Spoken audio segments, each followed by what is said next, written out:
Hi, my name is Daniel Sloss, and you are watching BOBE Me.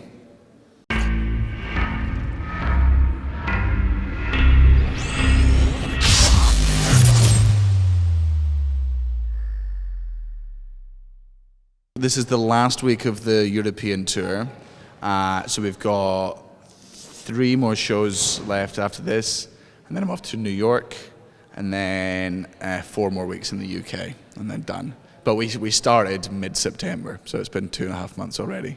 Okay, it's been pretty tough. Do you like going on tours?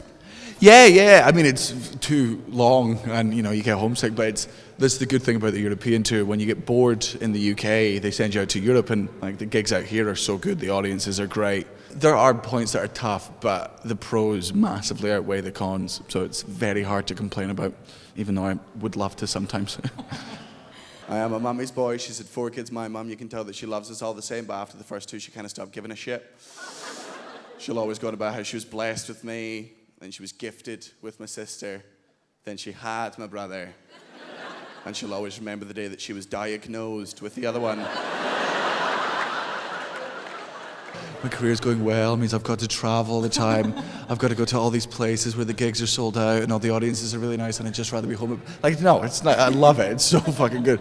It's just, you miss home, and, traveling just gets, the gigs are always the best, but it doesn't take into account the 5 hours of traveling you do every day, and I'm just fucking sick of airports. Nobody in anywhere knows how to do an airport properly. Everyone's so slow and so stupid. Because we've become seasoned pros, because we do it every day. And I reckon in the next few years we're going to get arrested, because I'm going to start punching people. Like, see if I ever see someone get to the thing and they've not taken their belt off, that's a killable offence. Like, I don't care what, I'll just skull punch back of the head. Well, I just heard some people after your show still hysterically laughing, so congratulations on a successful show. What is your show about? How would you describe it, except that it's funny and it's about now? It's about me trying to work out whether or not I'm a sociopath, which I don't think I am, but I've been called a sociopath many times, so I thought I'd sort of look into it and find out whether I was or not. And you found that you're not? I leave it up to the audience to decide. I mean, I know I'm not, but people tend to not understand what a sociopath is. The fact that I have any forms of empathy proves that I'm not, but I'm 25 now. I've been doing this for a long time. It's weird being young doing stand-up comedy because you can't do stuff older comedians can do. You'll see older comedians that come on stage and brag about having sex with women half their age.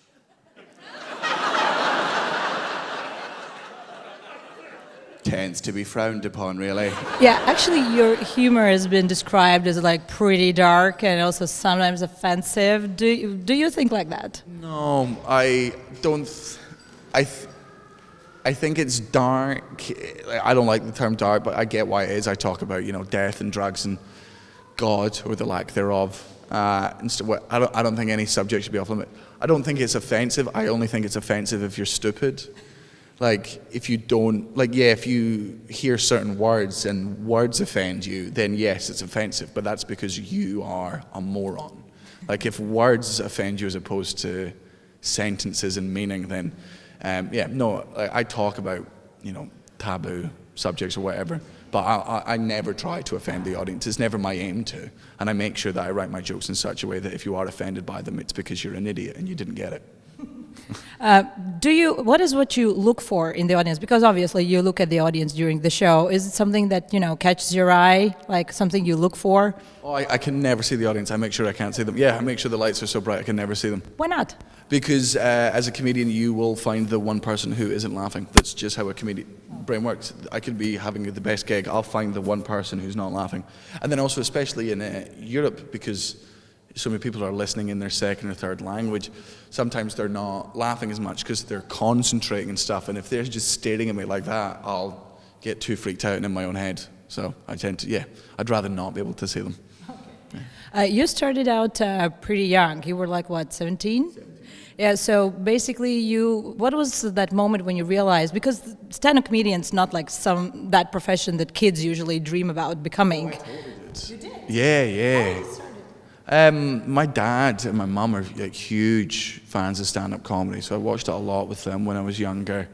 And I've always enjoyed, like, laughter was a currency in my household. Like, if you could make someone laugh, you didn't get in trouble as much, or, you know, people liked you more. I just always enjoyed making people laugh. It was always very important. And I'm also an atheist because both my parents are educated. Nah. I'm not saying that if you believe in God, you're stupid. Statistics are.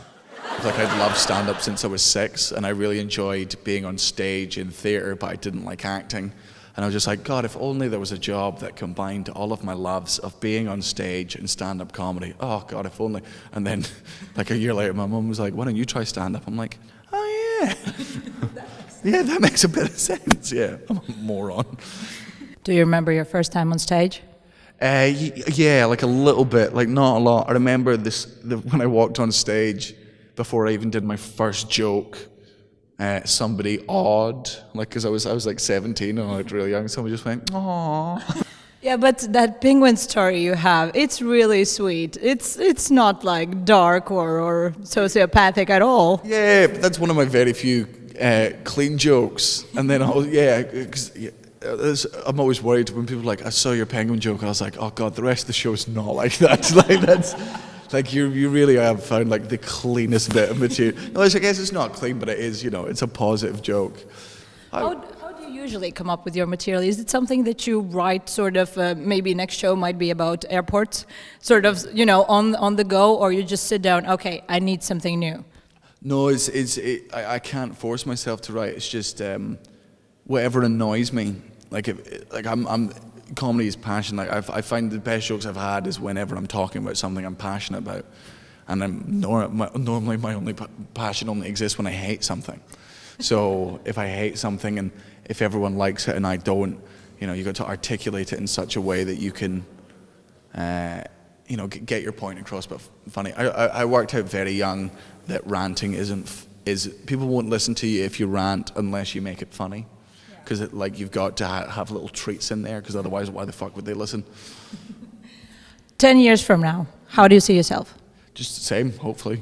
Same. Yeah, I want to be doing this. Maybe bigger venues. Like, I don't ever want to do arenas, but, you know, I'd like to, you know, do, you know, the sort of, you know, Bill Burr or Jim Jeffries route where, you know, you do 3,000 seaters every day, you travel the world, write a new show every year. Yeah, that's. Yeah, I mean, people say, what's the dream? And I was like, I'm living it. Like, I never thought I'd ever make a living out of stand-up comedy. And I'm in Riga on a Monday in a sold-out 450-seater venue. It's madness. So congratulations on that, and thank you for the interview. Thank you very much.